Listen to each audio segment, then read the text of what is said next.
After discussion about the detail of amino acid, today we will discuss about the biological importance of amino acids. Amino acids की biological क्या importance होती है, आज वो हम discuss करेंगे. First of all, जो amino acids होते हैं वो ज्वाइन करते हैं. ज्वाइन करने के बाद वो पेप्टाइड बॉन्ड की फॉर्मेशन करते हैं. उन पेप्टाइड बॉन्ड से क्या बनता है? प्रोटीन. जैसे हम स्टार्टिंग में पढ़ते आ रहे हैं, बहुत सारे अमाइनो एसिड्स हैं, इस तरह से उनके बीच में पेप्टाइड बॉन्ड की फॉर्मेशन होती है. ये पेप्टाइड बॉन्ड है, ठीक है. एक बॉन्ड बनता है तो वो पेप्टाइड होता है. बहुत सारे बॉन्ड्स हैं, बहुत सारे बॉन्ड्स की फॉर्मेशन हो रही है अमीनो एसिड्स को ज्वाइन करने के लिए, तो वो हो जाते हैं polypeptide. Polypeptide bond, or you can also say that polypeptide linkage to form proteins. तो फर्स्ट बायोलॉजिकल यही इंपॉर्टेंस यही है कि ये प्रोटीन्स की फॉर्मेशन करते हैं. नेक्स्ट हम बात करें सेकंड जो बायोलॉजिकल इंपॉर्टेंस है, दैट इज अमाइनो एसिड्स. कुछ अमाइनो एसिड्स क्या होते हैं? Get converted into carbohydrates. Amino acids हैं, ये किस में कन्वर्ट हो जाते हैं? कार्बोहाइड्रेट्स. एंड दैट कार्बोहाइड्रेट्स आपको पता है कि वो एक तरह से बॉडी में as a source of energy की तरह यूज होते हैं. कुछ कार्बोहाइड्रेट अमाइनो एसिड जैसे for example glycine and alanine. Example glycine and alanine. ये जो अमाइनो एसिड्स हैं कार्बोहाइड्रेट्स में कन्वर्ट करते, बॉडी में कार्बोहाइड्रेट्स की कन्वर्जन होके ये क्या करते हैं? सोर्स ऑफ एनर्जी प्रोवाइड करते हैं इन द बॉडी. ये होगी second biological importance. Move to the next biological importance, that is कुछ अमाइनो एसिड्स क्या होते हैं? स्पेशल बायोलॉजिकल प्रोडक्ट की फॉर्मेशन करते हैं. सम अमाइनो एसिड, ठीक है, अमाइनो एसिड क्या करते हैं? स्पेशल बायोलॉजिकल प्रोडक्ट, ठीक है, कुछ स्पेशल बायोलॉजिकल प्रोडक्ट बनाते हैं. फॉर एग्जांपल टायरोसिन क्या बनाता है? Adrenaline. Tyrosine give rise to adrenaline. ठीक है, टायरोसिन एड्रेनालिन बनाता है. ये एड्रेनालिन बॉडी में डिफरेंट मेटाबॉलिज्म को रिजल्ट करता है. मेटाबॉलिज्म चेंज करने में, ब्लड ग्लूकोज लेवल को मेंटेन करने में हेल्पफुल होता है. ब्लड प्रेशर को और हार्ट रेट को मेंटेन करने में हेल्पफुल होता है. तो tyrosine give rise to the, ये जो बायोलॉजिकल कुछ अमाइनो एसिड बायोलॉजिकल प्रोडक्ट की फॉर्मेशन करते हैं. इसमें एग्जांपल है जैसे टायरोसिन है, वो क्या करता है? एड्रेनालिन में एड्रेनालिन को एक give rise to the adrenaline, and that adrenaline is helpful in the various metabolic processes in maintaining the glucose level को मेंटेन करने में हेल्पफुल होता है, and also helpful in the maintenance of blood pressure and maintenance of heart rate. तो और एक example और लेते हैं इसका, जैसे हिस्टिडीन. हिस्टिडीन है, histidine give rise to histamine.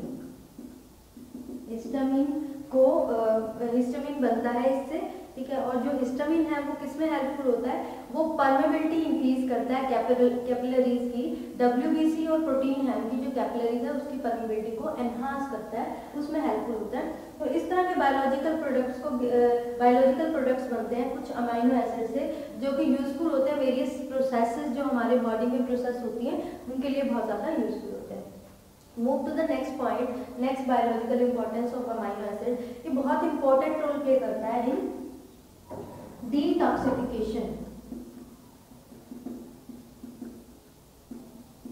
अगर हम बात करें इस टर्म की, डिटॉक्सिफिकेशन मींस टॉक्सिफिकेशन यानी toxic substance, D means removal of toxic substance from body.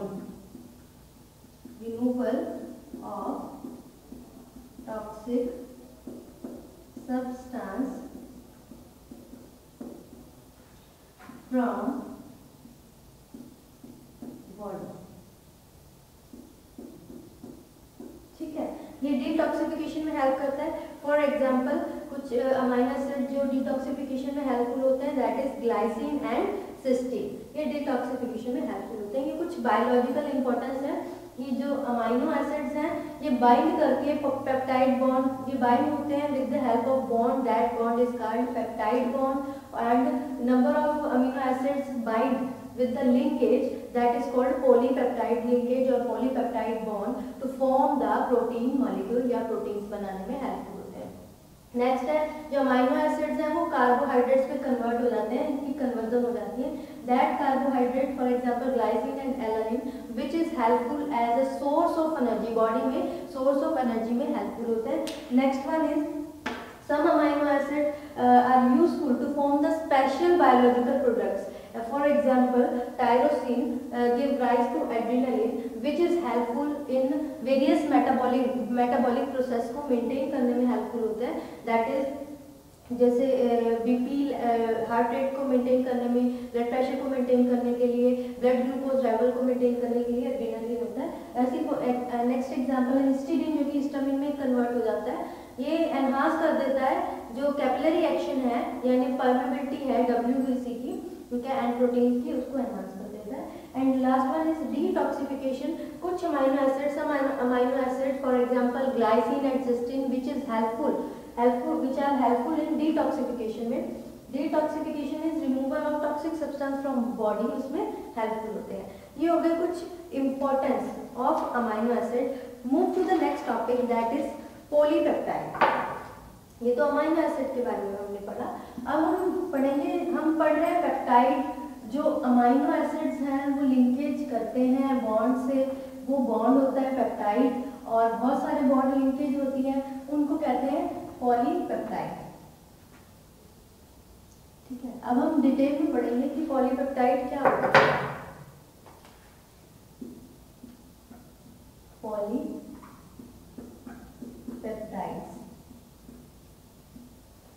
जो पॉलीपेप्टाइड्स होते हैं वो कैसे बनते हैं? Bye condensation process. Condensation product होता है 2 और मोर देन 2 अमीनो एसिड्स। ये कैसे बनता है? कंडेंसेशन से, कंडेंस होके,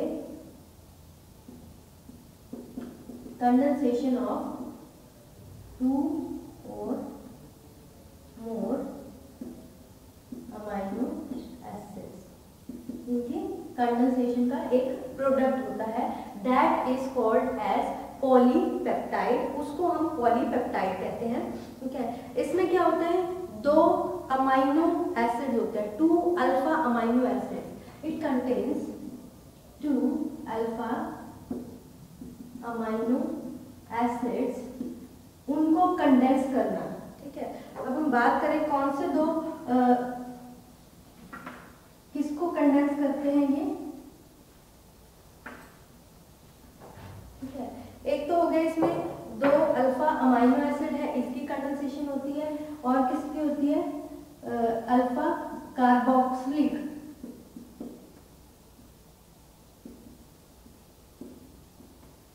जो कार्बोक्सिलिक ग्रुप है, जो अल्फा कार्बोक्सिलिक ग्रुप है अमीनो एसिड, दूसरे अमीनो एसिड का, एक तो अल्फा अमीनो एसिड। ठीक है, अमीनो ग्रुप ऑफ, इसमें क्या होता है? 2 अल्फा अमीनो एसिड होते हैं, जिसमें एक हो गया, एक अमीनो एसिड का अल्फा कार्बोक्सिल ग्रुप, दूसरे का अल्फा अमीनो ग्रुप।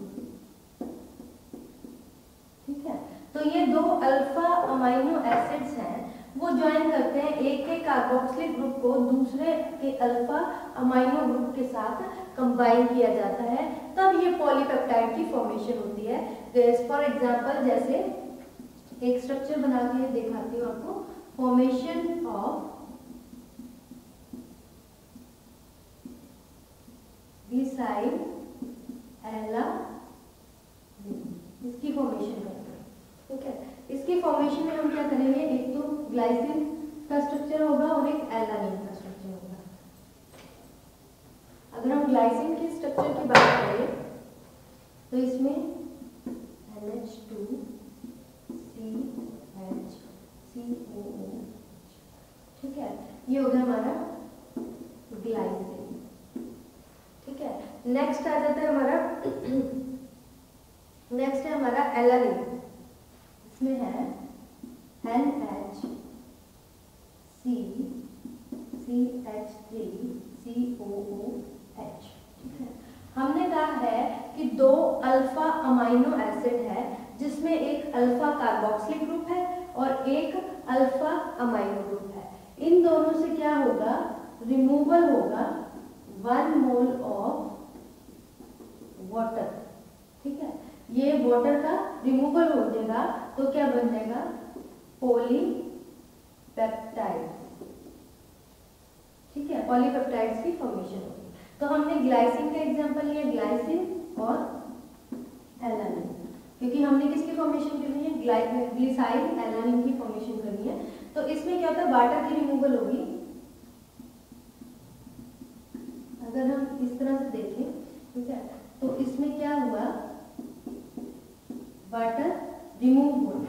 ठीक है, तो ये ग्लिसाइल एनालिन का स्ट्रक्चर कैसा बन जाएगा, NH2 CH CO NH C CH3 और ये कार्बोक्सिल ग्रुप, ये बन गया ग्लिसाइल एलानिन। ठीक है, ये बन गया एक पॉलीपेप्टाइड। ठीक है, हमने करा है पॉलीपेप्टाइड क्या होता है, ये कंडेंसेशन से बनता है, दो अमाइनो एसिड्स की कंडेंसेशन से, जिसमें दो अल्फा अमीनो एसिड होते हैं, एक अल्फा कार्बोक्सिल ग्रुप होता है और एक अल्फा अमाइनो ग्रुप होता है। एक का अल्फा कार्बोक्सिल ग्रुप, जैसे ग्लाइसिन का अल्फा कार्बोक्सिल ग्रुप हो गया, ठीक है, एलानिन का अल्फा अमाइनो ग्रुप हो गया। तो इससे क्या हो गया, वाटर की रिमूवल हो गई, 1 मोल वाटर का रिमूव हो गया, तो ग्लिसाइल एलानिन जो कि एक पॉलीपेप्टाइड है उसकी फॉर्मेशन होगी। ये हो गया हमारा पॉलीपेप्टाइड। ठीक है, उसी तरह से अगर हम दो अमाइनो एसिड को कंडेंस करेंगे तो वो क्या बनाएगा, डाइपेप्टाइड। 3 अमाइनो एसिड को कंडेंस करेंगे तो वो क्या बनाएगा, ट्राइपेप्टाइड। 4 को करेंगे वो क्या बनाएगा, पेंटापेप्टाइड, टेट्रापेप्टाइड। इस तरह से ये पेप्टाइड्स की फॉर्मेशन होगी। फिर कितने अमाइनो एसिड की कंडेंसेशन हो रही है उसके ऊपर डिपेंड करता है। अब ये पॉलीपेप्टाइड है वो कैसे बनते हैं, यूनियन ऑफ अमाइनो एसिड, जो अमाइनो एसिड हैं वो यूनाइट होकर पेप्टाइड की फॉर्मेशन करते हैं। अमाइनो एसिड्स बहुत सारे, और अगर मान लो जो पॉलीमर्स हैं वो more than 10 amino acid, polymers क्या है 10 से ज्यादा अमाइनो एसिड से बने हैं, उनको पॉलीपेप्टाइड कहते हैं। ठीक है, पॉलीमर्स जो कि मोर देन 10 अमाइनो एसिड्स, ठीक है, उसको क्या कहते हैं, पॉलीपेप्टाइड।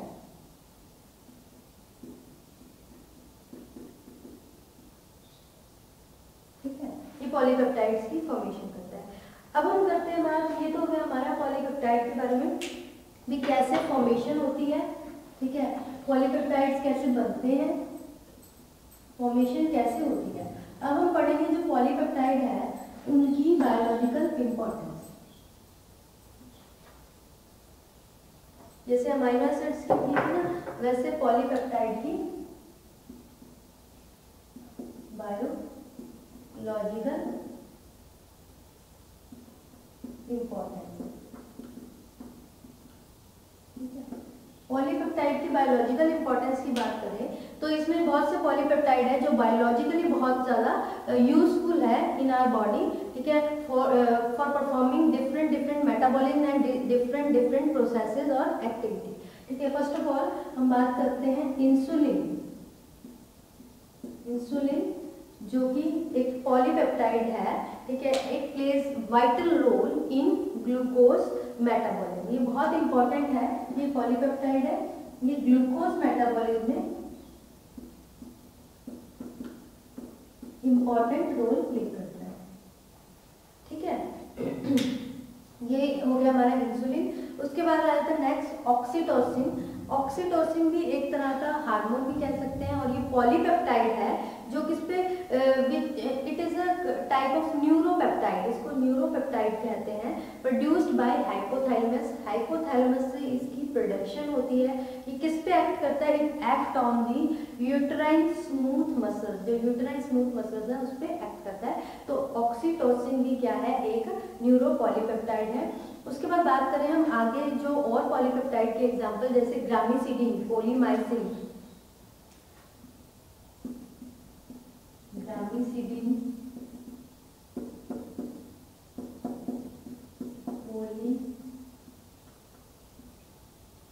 ग्रामिसिडीन, पोलीमाइसिन, ठीक है, पोलीमाइसिन एंड बेसिट्रेसिन, ठीक है, ये सब क्या है? यूज्ड एज एंटीबायोटिक्स, ठीक है। ये जो ग्रामिसिडीन है, पोलीमाइसिन है, बेसिट्रेसिन है, ये एक तरह के पॉलीपेप्टाइड हैं which is used as an antibiotics की तरह इसको यूज किया जाता है। जो नेक्स्ट हमारा बायोलॉजिकल इंपॉर्टेंस है of polypeptide, that is thyrotropin releasing hormone, thyrotropin releasing hormone,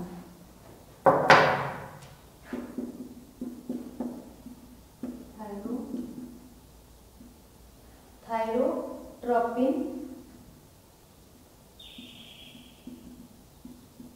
releasing hormone.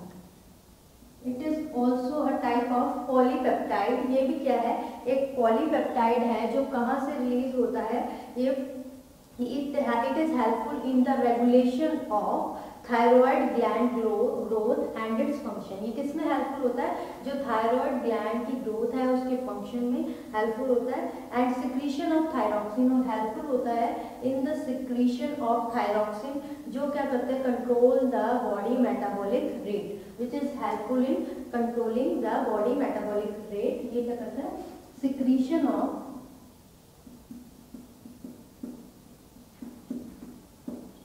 Thyroxine, ठीक है, हेल्पफुल और कंट्रोल बॉडी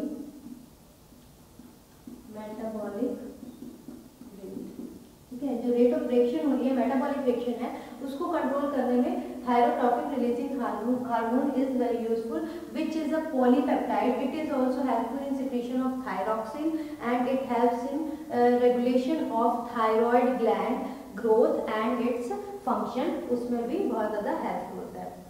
उसके बाद जो नेक्स्ट इसकी इम्पोर्टेंस है, that is bleomycin. Bleomycin is also a polypeptide. ये भी एक तरह का पॉलीपेप्टाइड है विच is helpful in the treatment of cancer. Cancer के ट्रीटमेंट में बहुत हेल्पफुल होता है। जैसे हॉटकिंस डिजीज, हॉटकिंस लिकोमा कैंसर होता है, उसमें उसके ट्रीटमेंट में हेल्पफुल होता है। तो ये हो गए हमारी बायोलॉजिकल इंपॉर्टेंस ऑफ पॉलीपेप्टाइड। पहले हमने किया था पॉलीपेप्टाइड में कि व्हाट इज पॉलीपेप्टाइड। पॉलीपेप्टाइड का इतना ही टॉपिक था कि पॉलीपेप्टाइड क्या होता है। ये कंडेंसेशन प्रोडक्ट होता है अमीनो एसिड का। जो अमीनो एसिड्स होते हैं इसमें कैसे बनते हैं? उनकी कंडेंसेशन होती है जिसमें एक मोल ऑफ वाटर मॉलिक्यूल वो रिलीज हो जाता है और वो कंडेंसेशन प्रोडक्ट से फॉर्म हो जाता है, जिसमें एक अल्फा, दो अल्फा अमीनो एसिड होते हैं, एक का अल्फा कार्बोक्सिल ग्रुप दूसरे के अल्फा अमीनो ग्रुप के साथ अटैच होके 1 मोल ऑफ वाटर लूज करके ये फॉर्मेशन करते हैं पॉलीपेप्टाइड की। जिसमें एग्जांपल हमने ग्लिसाइल एलानिन का एग्जांपल लिया था, जिसमें ग्लिसिन और ग्लाइसिन और एलानिन को कंबाइन करके ग्लिसाइल एलानिन फॉर्मेशन की थी। उसके बाद हमने किया biological importance. what are the biological importance of polypeptide? First of all, insulin, which plays important role or vital role in the maintenance of glucose metabolism में हेल्पफुल होता है। उसके बाद हमने ऑक्सीटोसिन किया था। Oxytocin is a neuropeptide which is released from the hypothalamus से release होता है और किस पे एक्ट करता है? यूट्राइन स्मूथ मसल्स पे एक्ट करता है। उसके बाद ग्रामिसिडीन, पोलीमाइसिन, बेसिट्रेसिन which are एंटीबायोटिक्स, जो कि एंटीबायोटिक्स की तरह हेल्पफुल होते हैं। डिफरेंट एंटीबायोटिक एंटीबैक्टीरियल ग्रोथ नहीं होने देते, अलग अलग डिफरेंट डिजीज के ट्रीटमेंट में हेल्पफुल होते हैं और these all are polypeptides. and then thyrotropin releasing hormone which is helpful in secretion of thyroxine which is able to control the body metabolic rate. जो body का metabolic rate है उसको control करता है. It is also helpful in the thyroid gland growth और उसकी functioning में helpful होता है. उसके बाद bleomycin which is also a polypeptide which is helpful in the treatment of cancer, that is Hodgkin's disease में helpful होता है. उसके बाद next we move to the, ये तो हो गया हमारा पॉलीपेप्टाइड तक. नाउ अब हम करेंगे प्रोटीन के test, qualitative test for proteins.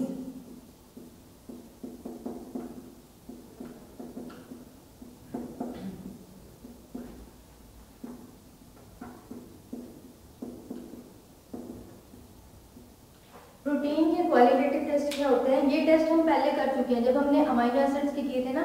Same वही टेस्ट है. इसमें ब्यूरेट टेस्ट आ जाएगा, निनहाइड्रिन टेस्ट आ जाएगा, ज़ैंथोप्रोटोइक एसिड टेस्ट आ जाएगा एंड साकागुची टेस्ट आ जाएगा. ये सारे वही टेस्ट आ जाएगा. इसमें जैसे ब्यूरेट टेस्ट में क्या होता है, इसमें ब्यूरेट रिएजेंट यूज करते हैं जिसमें कॉपर सल्फेट और एक्सेस ऑफ सोडियम हाइड्रोक्साइड के साथ जब प्रोटीन को ट्रीट किया जाता है तो वो पिंक और पर्पल कलर का प्रोडक्ट प्रोड्यूस करते हैं. उसके बाद जो नेक्स्ट आ जाता है निनहाइड्रिन रिएक्शन के साथ.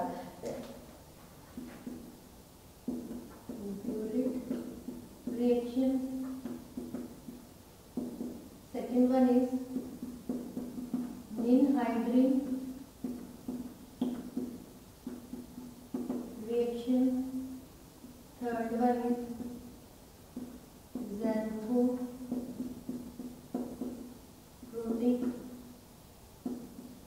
reaction, ठीक है, and fourth one is Sakaguchi test.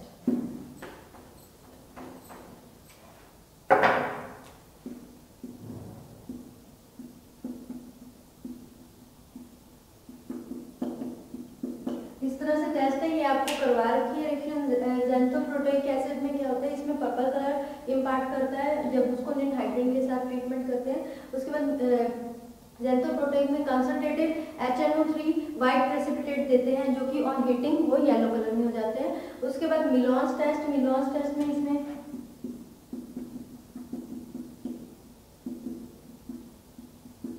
मिलोन्स test में क्या करते हैं, मिलोन्स टेस्ट में 10% of mercuric chloride in H2SO4 के साथ वाइट कलर के प्रेसिपिटेट की फॉर्मेशन करते हैं. क्यों? क्योंकि इसमें टायरोसिन प्रेजेंट होता है इसलिए. उसके बाद जो नेक्स्ट है हमारा मिलोन्स टेस्ट हो गया. उसके बाद साकागुची टेस्ट में क्या होता है, 5% ऑफ सोडियम हाइड्रोक्साइड 2 ड्रॉप्स होती हैं अल्कोहल की जो कि जिसमें अल्फा नेफ्थोल है. क्या हुआ 10% सोडियम